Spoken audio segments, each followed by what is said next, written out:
العاقبۃ للمتقین والصلاة والسلام علی سید الانبیاء والمرسلین وعلی آلہ واصحابہ اجمعین وبعد فاعوذ باللہ السمیع العلیم من الشیطان الرجیم من ہمزہ ونفخہ ونفثہ بسم اللہ الرحمن الرحیم۔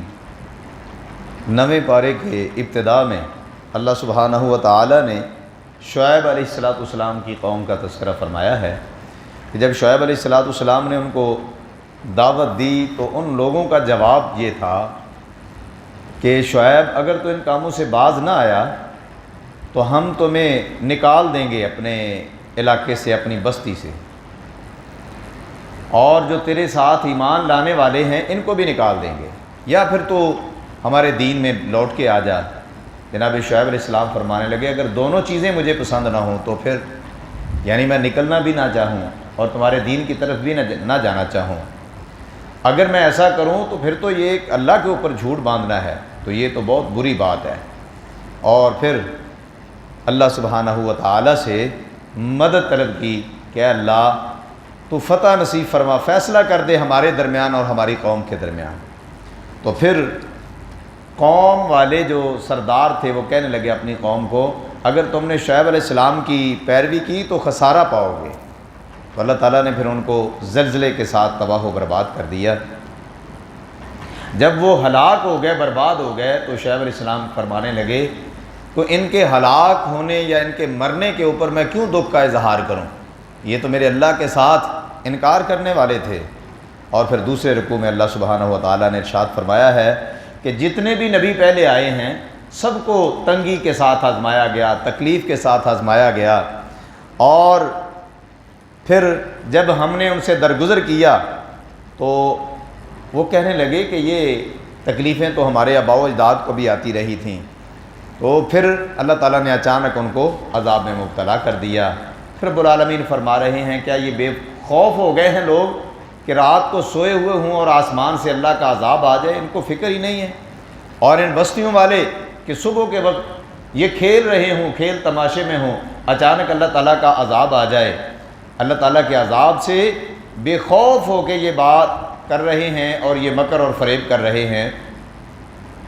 تیسرے رکوع میں اللہ سبحانہ و تعالیٰ نے ارشاد فرمایا کہ پھر ہم نے ان لوگوں کو وارث بنایا زمین کا کہ اگر ہم چاہیں تو ان کو ان کے گناہوں کے سبب تکلیف پہنچائیں، اور ہم نے ان کے دلوں کے اوپر مہریں لگا دیں۔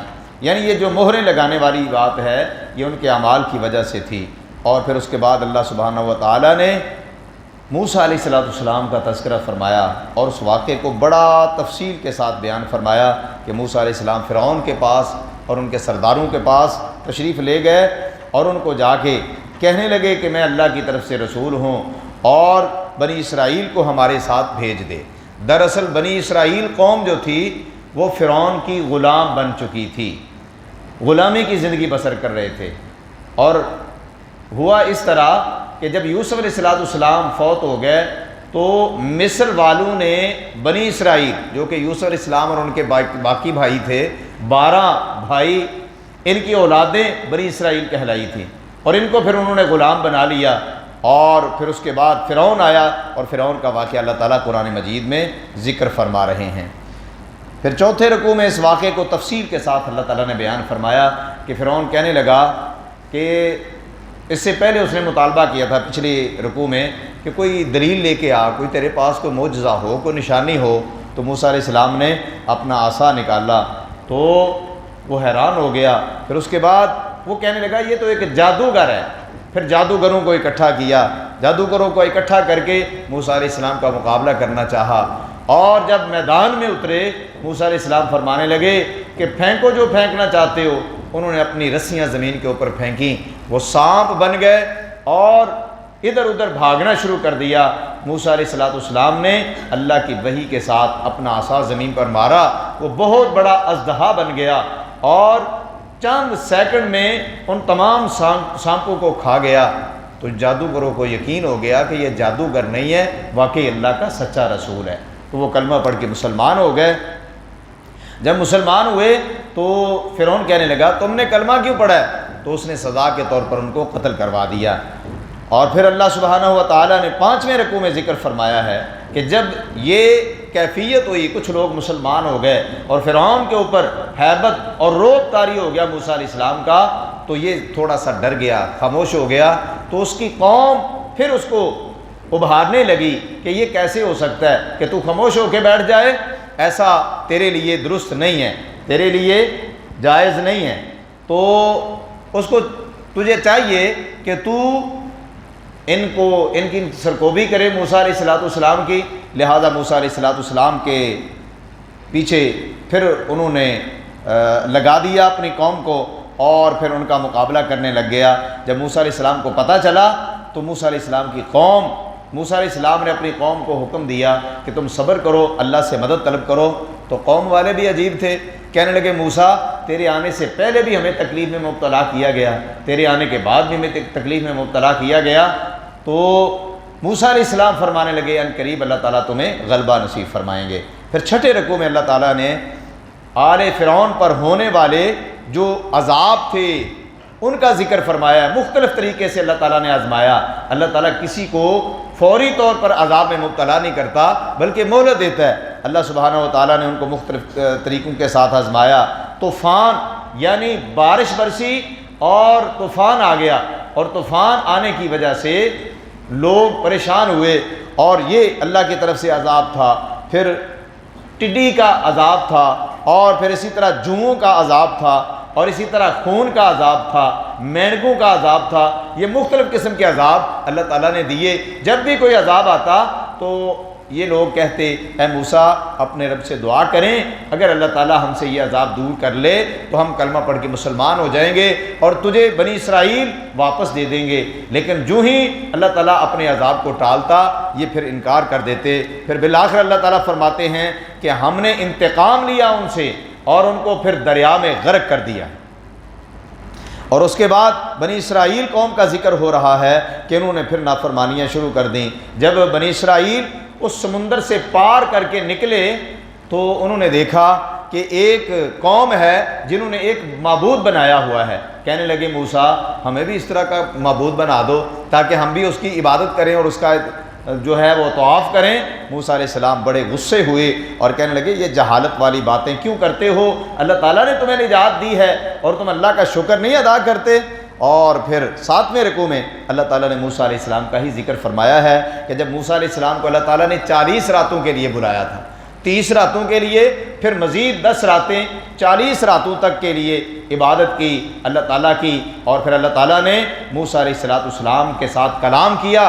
جب کلام کیا تو موسیٰ علیہ السلام کو اس کلام میں اتنی لذت محسوس ہوئی کہ یہ آرزو کر بیٹھے کہ اللہ میں تجھے دیکھنا چاہتا ہوں، تیرے کلام میں اتنا مزہ ہے، تجھے دیکھنے میں کتنا لطف ہوگا۔ جب سوال کیا تو رب العالمین نے فرمایا موسیٰ تو مجھے دیکھ نہیں سکتا، اگر دیکھنا چاہتا ہے تو اس پہاڑ کی طرف دیکھ۔ پہاڑ کو دیکھا، اللہ تعالیٰ نے اپنے نور کی تجلی پہاڑ کے اوپر کروائی تو وہ پہاڑ ریزہ ریزہ ہو گیا۔ موسیٰ علیہ السلام بے ہوش ہو کے گر گئے۔ جیسے ہی ان کو ہوش آیا تو فرمانے لگے اے اللہ واقعتاً تجھے کوئی نہیں دیکھ سکتا، میں توبہ کرتا ہوں۔ اور پھر اللہ تعالیٰ نے موسیٰ علیہ السلام کو تورات عطا فرمائی، اور تورات لے کے جناب موسیٰ علیہ السلام جب اپنی قوم کے پاس آئے تو دیکھا قوم والوں نے عجیب کام کیا۔ یہ 8واں رکوع ہے۔ قوم والوں نے کیا کیا ہے، انہوں نے زیور اکٹھا کیا سونے کا، اور ان کا جو ایک شخص تھا سامری، اس نے ایک بچھڑا بنایا، اور بچھڑا بنا کر اس میں سے بچھڑے کی آواز آتی اور لوگوں نے اس کی پوجا شروع کر دی۔ موسیٰ علیہ السلام جب تشریف لائے انہوں نے دیکھا تو بڑے غصے ہوئے حضرت ہارون علیہ السلام پر بھی، اور غصے کے ساتھ جناب موسیٰ علیہ السلام نے وہ جو تختیاں تھیں نا تورات کی ان کو ایسے نیچے پھینک دیا اور وہ ٹوٹ گئیں۔ اور پھر جناب موسیٰ علیہ السلام نے حضرت ہارون علیہ السلام کے سر کو پکڑا، اور ایک آیت میں ہے کہ آپ کی داڑھی کو پکڑا غصے کے ساتھ کہ ہارون تو نے ان کو سمجھایا کیوں نہیں؟ جناب ہارون علیہ السلام فرمانے لگے میں نے ان کو بڑی سمجھانے کی کوشش کی ہے لیکن یہ بات ماننے کے لیے تیار نہیں تھے، قریب تھا کہ مجھے قتل کر دیں۔ پھر 9ویں رکوع میں بھی اللہ سبحانہ و تعالیٰ نے اسی چیز کا تذکرہ فرمایا ہے کہ جب موسیٰ علیہ السلام سے غصہ دور ہو گیا تو دوبارہ ان تختیوں کو اٹھایا اور پکڑا، اور ان میں ہدایت تھی، اللہ تعالیٰ کی طرف سے رحمت تھی۔ اور پھر رب العالمین نے ارشاد فرمایا ہے کہ اسی تورات میں یہ باتیں موجود تھیں کہ ایک نبی امی آنے والے ہیں، اور ہمارے نبی جناب رسول کریم صلی اللہ علیہ وسلم کے بارے میں ان کی صفات کا تذکرہ اللہ تعالیٰ نے فرمایا ہے کہ تورات میں یہ باتیں موجود تھیں، انجیل میں موجود تھیں کہ اللہ کے پیغمبر لوگوں کو نیکی کا حکم دیں گے، برائی سے روکیں گے، لوگوں کو پاکیزہ چیزیں جو ہیں وہ حلال کریں گے اور ناپاک چیزیں حرام کر دیں گے، ان سے ان کا بوجھ اتار دیں گے، اور وہ جو ان کی گردنوں کے اوپر طوق تھا وہ بھی اتار کے پھینک دیں گے۔ تمہیں چاہیے کہ اس رسول کی پیروی کرو اور اس نور کی پیروی کرو جو اس کے ساتھ نازل ہوا ہے، یعنی قرآن پاک۔ 10ویں رکوع میں اللہ سبحانہ و تعالیٰ نے رسول کریم صلی اللہ علیہ وسلم کی رسالت کو عالمگیر رسالت فرمایا ہے کہ پوری کائنات کے لیے آپ کی رسالت تھی۔ اور پھر موسیٰ علیہ السلام کا تذکرہ فرمایا۔ موسیٰ علیہ السلام نے جب اپنی قوم کے لیے پانی طلب کیا تو اللہ تعالیٰ نے 12 چشمے نازل کر دیے، جاری کر دیے، اور پھر آسمان سے اللہ تعالیٰ نے بادلوں کا سایہ نازل کر دیا اور من اور سلوہ اتار دیا۔ یہ ساری چیزیں اللہ تعالیٰ نے انعام کے طور پر دیں۔ اور پھر ان کی بدبختی دیکھیے کہ ان کو جب کہا گیا کہ بستی میں داخل ہو جاؤ تو یہ بستی میں اکڑتے ہوئے داخل ہوئے، اور انہوں نے جو ان کو کہا گیا تھا اس بات سے انکار کر دیا۔ پھر اللہ سبحانہ و تعالیٰ نے 11ویں رکوع میں ارشاد فرمایا ہے، ان سے پوچھئے اس بستی کے بارے میں، کون سی بستی کہ جن بستی والوں کو حکم دیا گیا تھا کہ تم نے شکار نہیں کھیلنا، شکار نہیں کرنا ہفتے کے دن کا، اور ان لوگوں نے ہیلہ سازی کرتے ہوئے اس سے انکار کر دیا۔ اللہ سبحانہ و تعالیٰ نے ان کا انجام کیا کیا کہ ان کو بندروں کی شکل میں تبدیل کر دیا۔ اور پھر اللہ سبحانہ و تعالیٰ نے 12ویں رکوع میں بنی آدم سے ایک وعدے کا ذکر فرمایا ہے کہ جو بنی آدم سے لیا گیا، اور وہ وعدہ کیا تھا کہ میں تمہارا رب ہوں کہ نہیں ہوں۔ اور پھر اس کے بعد اللہ سبحانہ و تعالیٰ نے توحید کے دلائل بیان فرمائے ہیں، اور شرک کی برائی اللہ تعالیٰ نے ذکر فرمائی ہے۔ فرمایا کہ یہ کیسے لوگ ہیں کہ جن کو اللہ تعالیٰ نے آنکھیں بھی دی ہیں لیکن اس سے دیکھتے نہیں، دل دیا ہے اس سے سوچتے نہیں، کان دیے ہیں اس سے سنتے نہیں، یہ تو جانوروں کی طرح ہیں بلکہ جانوروں سے بھی بدتر ہیں۔ اور پھر رب العالمین نے 13ویں رکوع میں ارشاد فرمایا کہ جن کو میں نے مہلت دی ہے نا، ان کو مہلت دی ہے، بتدریج ان کو میں عذاب کی طرف مبتلا کروں گا، یکدم ان کے اوپر عذاب نہیں آئے گا۔ اور پھر تم نے کبھی غور و فکر نہیں کیا، جن کو اللہ تعالیٰ ہدایت دیتا ہے، جن کو گمراہ کرنا چاہے اسے کوئی ہدایت نہیں دے سکتا۔ اللہ تعالیٰ نے ان کی سرکشی میں چھوڑ دیا ہے اور یہ حیران پھر رہے ہیں۔ اور پھر یہ سوال کرتے ہیں قیامت کے بارے میں، تو قیامت کا تذکرہ اللہ تعالیٰ نے فرماتے ہوئے ارشاد فرمایا اس کا علم صرف اللہ کے پاس ہے، اس کے علاوہ کوئی نہیں جانتا۔ پیغمبر علیہ السلام کی بات کرتے ہو تو رسول کریم صلی اللہ علیہ وسلم کو تو اللہ تعالیٰ نے فرما دیا، کہہ دیجئے میں تو اپنے نفع اور نقصان کا بھی مالک نہیں ہوں اور میں غیب نہیں جانتا۔ اگر میں غیب جانتا ہوتا تو میں بہت ساری بھلائیاں جمع کر لیتا اور مجھے کبھی بھی برائی نہ چھوتی۔ اور پھر اللہ سبحانہ و تعالیٰ نے 14ویں رکوع میں ارشاد فرمایا ہے، آدم علیہ السلام کا تذکرہ کرتے ہوئے پھر اس سے پیدا کیا اللہ تعالیٰ نے اس کی اولاد کو، پھر ان کی اولاد میں سے ایسے مشرک بن گئے کہ جب اللہ تعالیٰ امید پیدا کرتا ہے تو اللہ سے دعا کرتے ہیں کہ یا اللہ اگر ہمیں نیک صالح بیٹا دے گا تو ہم تیرا شکریہ ادا کریں گے، لیکن جب اللہ تعالیٰ عطا کر دیتا ہے تو پھر وہ شرک کرنے لگ جاتے ہیں۔ اور پھر یہ کیسے عجیب لوگ ہیں کہ شرک کرتے ہیں اللہ کی ذات کے ساتھ، جن کو پوجتے ہیں، جن کی عبادت کرتے ہیں، ان کو پکار کے تو دیکھیں، وہ تو ان کی پکار کو سننے کے لیے تیار نہیں۔ ان کی آنکھیں بنائی ہوئی ہیں، کیا وہ بت اپنی آنکھوں سے دیکھتے ہیں؟ یہ تو جاندار بھی نہیں ہے، یہ تو چل بھی نہیں سکتے، پھر بھی نہیں سکتے، بیٹھ بھی نہیں سکتے، جیسے تم نے کھڑے کر دیا ویسے ہی ہیں، ان سے تم مدد کیوں مانگتے ہو؟ اور پھر اگر یہ کہتے ہیں کہ ہمارے بتوں کی مار پڑے گی تو پھر ان کو کہہ دیجئے جاؤ جو نقصان کر سکتے ہو کر لو، میں اپنے اللہ کے اوپر توکل اور بھروسہ رکھتا ہوں۔ پھر اس سورت کے آخر میں اللہ سبحانہ و تعالیٰ نے اس وحی الہی اس کی پیروی کا حکم دیا اور پھر آداب بیان فرمائے کہ قرآن پاک جب پڑھا جائے تو خاموشی کے ساتھ سنا کرو تاکہ تمہارے اوپر رحم کیا جائے۔ اور پھر اس کے بعد سورہ انفال ہے۔ سورہ انفال کے ابتدا میں اللہ سبحانہ و تعالیٰ نے جنگ بدر کا تذکرہ فرمایا ہے اور مال غنیمت کا ذکر فرمایا ہے کہ مال غنیمت کس کی ہے؟ یہ اللہ اور اس کے رسول کے لیے ہے۔ تم جو اللہ کے راستے میں جہاد کے لیے نکلتے ہو اور پھر تمہارا نکلنا، جب اللہ تعالیٰ نے تم سے وعدہ لیا تھا کہ 2 جماعتوں میں سے ایک جماعت تمہیں ضرور ملے گی، ایک تو وہ قافلہ تھا جو ابو سفیان کا تھا، اور دوسرا جو کہ میدان جہاد میں لڑنے کے لیے کافر آ گئے تھے، تو اللہ سبحانہ و تعالیٰ نے فرمایا ان کا مقابلہ اس لیے کروایا تاکہ حق واضح ہو جائے اور باطل بھی واضح ہو جائے۔ رسول کریم صلی اللہ علیہ وسلم کی دعا کا تذکرہ کہ جب وہ دعا فرما رہے تھے پھر اللہ نے دعا کو سنا، اللہ پاک نے آسمان سے فرشتوں سے مدد نازل فرمائی اور فرمایا کہ فرشتے در حقیقت مدد کرنے والے نہیں ہیں، مدد تو اللہ کی طرف سے تھی۔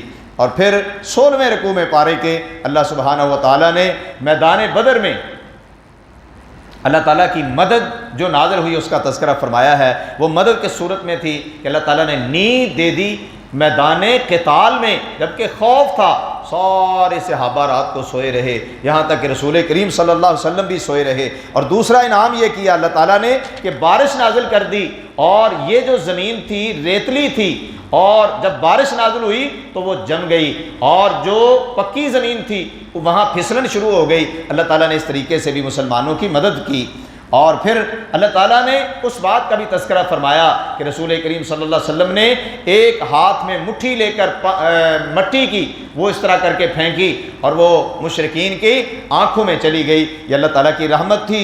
اور پھر اللہ سبحانہ و تعالیٰ 17ویں رکوع میں ارشاد فرما رہے ہیں اللہ اور اس کے رسول کی اطاعت کرو، ایسا نہ ہو کہ تم بات سن رہے ہو لیکن اس کے باوجود تم انکار کر دو، ایسے جانوروں کی طرح کہ جو گونگے اور بہرے ہیں، جو اچھائی اور بھلائی کی بات سن نہیں سکتے اور جواب نہیں دے سکتے۔ اور پھر رب العالمین نے ارشاد فرمایا ہے 18ویں رکوع میں ایمان والو اللہ سے ڈر جاؤ، جب تم تقوی اختیار کرو گے تو اللہ حق اور باطل میں تفریق پیدا کرنے کی اللہ تعالیٰ تمہیں صلاحیت پیدا کر دے گا۔ اور پھر اللہ تعالیٰ نے ذکر فرمایا کفار مکہ کا جو دار الندوہ میں بیٹھ کے میٹنگ کرتے تھے رسول کریم صلی اللہ علیہ وسلم کو سولی پر چڑھانے کی، قتل کرنے کی، ان کی اللہ تعالیٰ نے ان کا تذکرہ فرمایا۔ پھر اللہ تعالیٰ نے حضرت رسول کریم صلی اللہ علیہ وسلم کو وہاں سے نکال دیا۔ اور پھر ان کی بدبختی اور بد نصیبی دیکھیں کہ یہ بیت اللہ کا غلاف پکڑ کے کہتے اے اللہ اگر یہ سچے ہیں تو ہمارے اوپر پتھروں کی بارش نازل کر دے۔